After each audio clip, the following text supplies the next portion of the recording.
بسم اللہ الرحمن الرحیم۔ کے طالب علم محبت ذوالفقار بن حافظ مقصود صاحب کو دعوت دیتا ہوں کہ وہ آ کر اپنی تقریر پر روشنی ڈالیں۔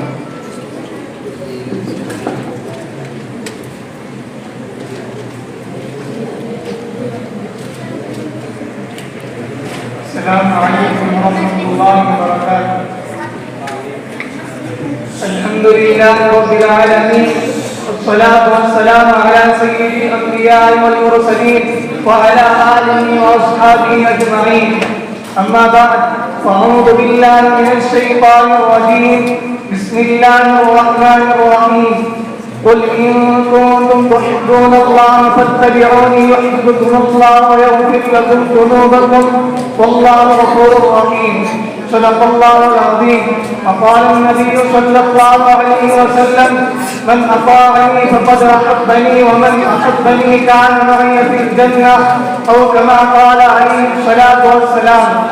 قابل قدر صدر جلسہ حضرت علماء کرام اور عزیز ساتھیوں، آج میں آپ حضرات کے سامنے نبی کریم صلی اللہ علیہ وسلم کی اطاعت کے متعلق چند باتیں عرض کرنا چاہتا ہوں۔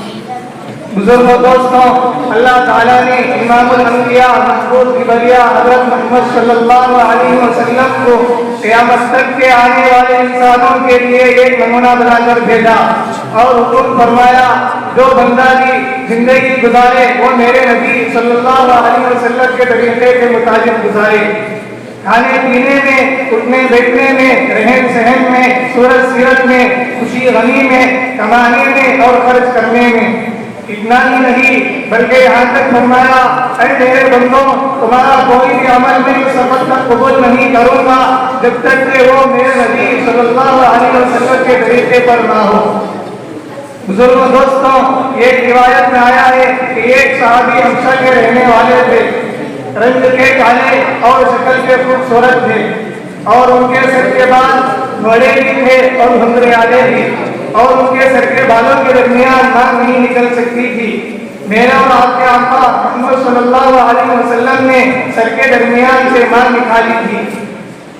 جب بھی میرے اور آپ کے آقا محمد صلی اللہ علیہ وسلم کے سر مبارک کو دیکھتے تو سوچتے کہ وہ میرا سر ہی کس کام کا جس میں میرے اور آپ کے آقا محمد صلی اللہ علیہ وسلم کے سر سے مشابہت نہ ہو۔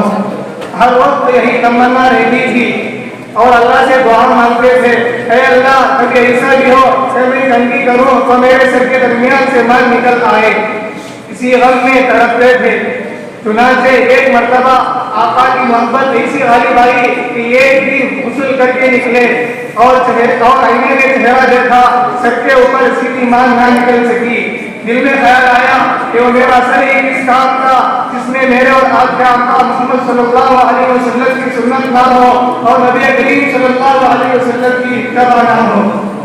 چنانچہ یہ لوہے کی سوراخ اٹھائی اور گھر میں آگ جل رہی تھی، اس میں گرم کر لیا اور گرم گرم سوراخ اپنے سر کے بالکل درمیان میں ڈال دیا، جس سے جلد بھی جلی اور بال بھی جلے اور ایک لکیر سر کے درمیان میں مان کی طرح پڑ گئی۔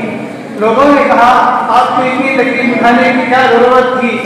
فرمایا میں تو کچھ دنوں کے بعد کوئی اس تکلیف کو بھول جاؤں گا، مگر میرا سر میرے اور آپ کے آقا محمد صلی اللہ علیہ وسلم کے سر کے مشابہ ہو گیا۔ بزرگوں، دوستوں، ذرا سوچیں کہ میرے اور آپ کے آقا محمد صلی اللہ علیہ وسلم کی سنت پر عمل کرنے کا کتنا بڑا شوق ہوتا ہوگا۔ سر کے جتنے دل کے جلنے کو گوارا فرمایا مگر میرے اور آپ کے آقا محمد صلی اللہ علیہ وسلم کی سنت کو چھوٹنے نہ دیا۔